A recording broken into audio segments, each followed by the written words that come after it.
जय हिंद। आज हम लोग इस वीडियो में सीखेंगे क्लास 12th का जो इम्पोर्टेंट चैप्टर है विद्युत आवेश तथा क्षेत्र। इसका इम्पोर्टेंट टॉपिक अध्यारोपण का सिद्धांत। अध्यारोपण का सिद्धांत जो आपके बोर्ड परीक्षा में 2 मार्क्स का पूछा जाता है। आप यदि 2 मार्क्स का आपके एग्जाम में पूछा जाएगा तो आपको किस प्रकार से इसको लिखना है और किस प्रकार से इसका थोड़ा सा चित्र बनाना है, तो देखते हैं आप कैसे बनाना है। तो आज हम आपको समझाएंगे कैसे बनाइएगा आप चित्र। तो आइए वीडियो को स्टार्ट करते हैं। इंपॉर्टेंट टॉपिक के साथ इंपॉर्टेंट टॉपिक है। तो देखिए, इसका पहले परिभाषा हम लोग लिख दिए हैं पहले से, उसके बाद आपको चित्र समझाएंगे, नहीं तो वीडियो लंबा हो जाता।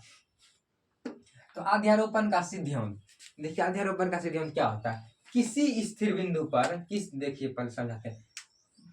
किसी स्थिर बिंदु पर आवेश पर होता है। किसी स्थिर बिंदु आवेश पर अन्य आवेशों के कारण किसी स्थिर बिंदु आवेश। देखिए परिभाषा से कैसे चित्र बनेगा, परिभाषा का हम ऑपरेशन कर देंगे तो उसी से चित्र बन जाएगा। देखिए, किसी स्थिर बिंदु आवेश कर रहा है, किसी स्थिर बिंदु आवेश कर रहा है। मान लीजिए यहाँ पे किसी स्थिर बिंदु आवेश, ये बिंदु है, यहाँ पे किसी स्थिर बिंदु आवेश प्लस क्यू, स्थिर है आवेश पर अन्य आवेशों के कारण लगने वाला, अन्य आवेशों के कारण, जैसे यहाँ पे मान लिया अन्य आवेश के कारण, यहाँ पे हो गया Q1 minus Q1 minus Q2 minus Q3। देखिए साथियों, अन्य आवेशों के कारण लगने वाला, अन्य आवेश के कारण लगने वाला, जैसे आवेश है नहीं, 3 आवेश है Q1 Q2 तथा Q3, ये माइनस में है। तो आप लोग को पता होगा प्लस माइनस को अपनी ओर खींचता है, तो अन्य आवेश के कारण इस पर जो बल लगेगा, परिणामी बल लगेगा, बल या परिणामी बल उन आवेश पर लगने वाले सभी बल के योग के बराबर होता है। आप लोग नहीं समझे होंगे, आपके ऊपरे से उड़ गया होगा, तो फिर से आप लोग को समझाते हैं।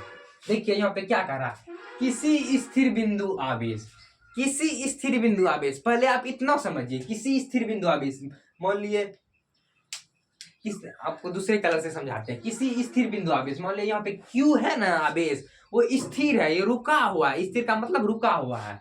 तो इतना समझिए, आवेश पर अन्य आवेशों के कारण यानी इस आवेश के कारण, ई आवेश minus Q1 minus Q2 minus Q3, इन आवेश के कारण इस लगने वाला परिणामी बल उस आवेश पर लगने वाले सभी बल के, इस आवेश पर जो बल लगेगा ना, ये तीनों का जो बल लगेगा, F1 मान लिया, F2 F3, लगने वाला सभी बल के सदिश के योग के बराबर होता है। आप लोग समझ गए होंगे। किसी स्थिर बिंदु आवेश, थोड़ा वीडियो लंबा हो जाए साथियों, लेकिन आपको समझा के ही छोड़ेंगे 100% गारंटी के साथ। किसी स्थिर बिंदु आवेश, ये कोई स्थिर बिंदु आवेश है, पर अन्य आवेशों के कारण, ये जो अन्य आवेश तीनों दिख रहा है आपको, इसके कारण लगने वाला परिणामी बल यानी F1 F2 F3, परिणामी बल को F से सूचित करते हैं, समझे। लगने वाला परिणामी बल, उस आवेश पर लगने वाले सभी बल, मतलब इस आवेश जो है ना, इस पे लगने वाला सभी बल, F1 F2 F3, सभी बल जो हुआ सदिश के योग के बराबर होता है। सदिश आप लोग पढ़े होंगे क्लास 11 में। सदिश, जैसे सदिश रूप में हमको किसी F है ना बल, इसको F1 को हमको सदिश के रूप में लिखना है, तो कैसे लिखेंगे, F पर इसे तीर मार देते हैं, F वेक्टर बन जाता है, तो इसी को सदिश रूप कहते हैं। तो आप लोग परिभाषा समझ जाएंगे, इतना याद रख लीजिएगा। हम लोग फिर से बढ़िया चित्र बना देंगे आपके लिए, आप एग्जाम में कैसे चित्र बनाएंगे साथियों। तो अब देखिए, इसका परिणामी सदिश का ये फॉर्मूला क्या होता है। परिणामी बल मान लिए F है, ये तीनों लगने वाला इस पर बल है, परिणाम F1 F2 तथा F3 बल, F1 F2 तथा F3 बल। तो अब देखिए F बराबर क्या होगा, परिणामी बल, पूछा ना परिणामी बल, F बराबर क्या होगा, F1 plus F2 plus F3 बल हो गया, यही हो गया इसका फॉर्मूला। अब यहाँ देखिए, इतना तो लिख दिया आप, F बराबर F1 F2 प्लस F3। अब देखिए यहाँ पे क्या कर रहा है, सदिश योग के बराबर होता है। ये जो परिणाम, ये जो उस पर लगेगा ना स्थिर आवेश पर बल, ये तीनों का सदिश योग के बराबर होगा, ये तीनों का सदिश योग होगा। यानी F बराबर F1 vector plus F2 vector plus F3 vector, ऐसे तीनों पर लगा देंगे तो F बन जाएगा, ऐसे तीनों पर लगा देंगे तो बन जाएगा। तो यहाँ पर भी वेक्टर लगा दीजिए, तो की दिक्कत है, यहाँ पर भी वेक्टर लगा सकते हैं। F पर वेक्टर लगा दिए, F1 वेक्टर, सदिश योग यहाँ बोल रहा है तो हमको सदिश के लिए लगाना ना होगा वेक्टर साथियों, सदिश के लिए वेक्टर लगाना होगा। तो देखिए यही हो गया आपका सदिश योग, ये तीनों पर परिणामी जो बल लगा तो यही हो गया सदिश योग। इसको इससे घेर दीजिएगा।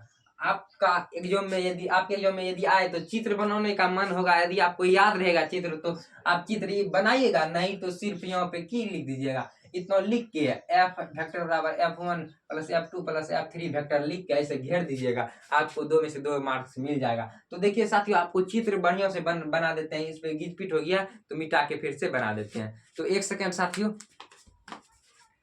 तो साथियों आ गए हम चित्र में, अब इसको मिटा देते हैं। आपको स्क्रीनशॉट लेने का मौका देंगे, आप अपने कॉपी में इसको नोट कर लीजिएगा ताकि आप इसको बार बार रिवाइज करिएगा, ताकि आपको याद हो जाए, तो आपके एग्जाम में क्वेश्चन आए तो आप झट से बना के आगे वाला क्वेश्चन पर बढ़ जाएगा। तो देखिए इसका चित्र हम बना देते हैं आपको बढ़िया से। अभी बोले ना स्थिर आवेश, स्थिर आवेश, यहाँ पे एक आवेश है, ये स्थिर है, प्लस क्यू आवेश स्थिर है, तो इस पे लगने वाला बल, इस पे लगने वाला बल 3 बल मान लीजिए लगता है, कितनों बल लग सकता है इस पे, समझ रहे साथियों, कितनों बल लग सकता है। यहाँ पे 3 बल दिखा रहे हैं हम, यहाँ पे माइनस Q1 आवेश, माइनस Q1 आवेश, माइनस Q2 आवेश, माइनस Q3 आवेश। अब देखिए हम 2 रंग से बना देते हैं आपके लिए। यहाँ पे देखिए 3 लग रहा है, 3 को लग रहा है, इससे ऐसे घेर दीजिएगा तो कोई दिक्कत होने वाला नहीं है। F1 vector, F2 vector, F3 vector, ऐसे यदि आप चित्र बना देते हैं तो हो जाएगा। इसी का चित्र यही है, चित्रेश तो ही बना है और ई से बना है, दोनों से बस हो गया आपके लिए, हो गया। तो यही हो गया परिणामी अध्यारोपण का सिद्धांत यही है। फिर से हम रिवाइज कर देते हैं। किसी स्थिर बिंदु आवेश पर, किसी स्थिर बिंदु आवेश, मान ली मैंने प्लस क्यू स्थिर बिंदु आवेश पर अन्य आवेशों के कारण, जो तीनों आवेश है ना, इस आवेशों के कारण लगने वाला परिणामी बल, लगने वाला परिणामी बल F1 F2 तथा F3 परिणामी बल, उस आवेश पर लगने वाले, इस आवेश पर लगने वाले सभी बल, इस आवेश पर जो इस सब बल लग रहा है ना, इस सभी बल के सदिश योग के बराबर होता है, के सदिश योग के बराबर होता है। यानी इसको F कह दिए तो हम F वेक्टर बराबर क्या हो गया, F1 vector plus F2 vector plus F3 vector.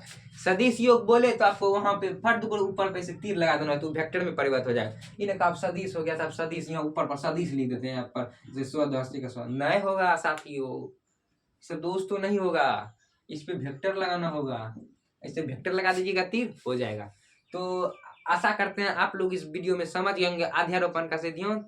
तो ये इंपॉर्टेंट टॉपिक है, हम इंपॉर्टेंट टॉपिक का वीडियो लाते रहते हैं। तो यदि आप इंपॉर्टेंट टॉपिक के वीडियो से जुड़ना चाहते हैं तो हमारे चैनल सिंह सक्सेस क्लासेस को सब्सक्राइब कर सकते हैं।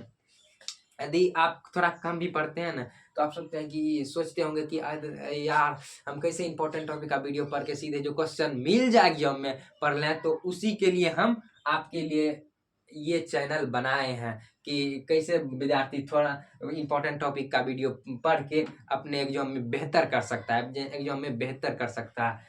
तो हम इंपॉर्टेंट टॉपिक का वीडियो लाते रहते हैं, तो आप चैनल को सब्सक्राइब कर लीजिए। मिलते हैं किसी नेक्स्ट इंपॉर्टेंट वीडियो में, तब तक के लिए जय हिंद।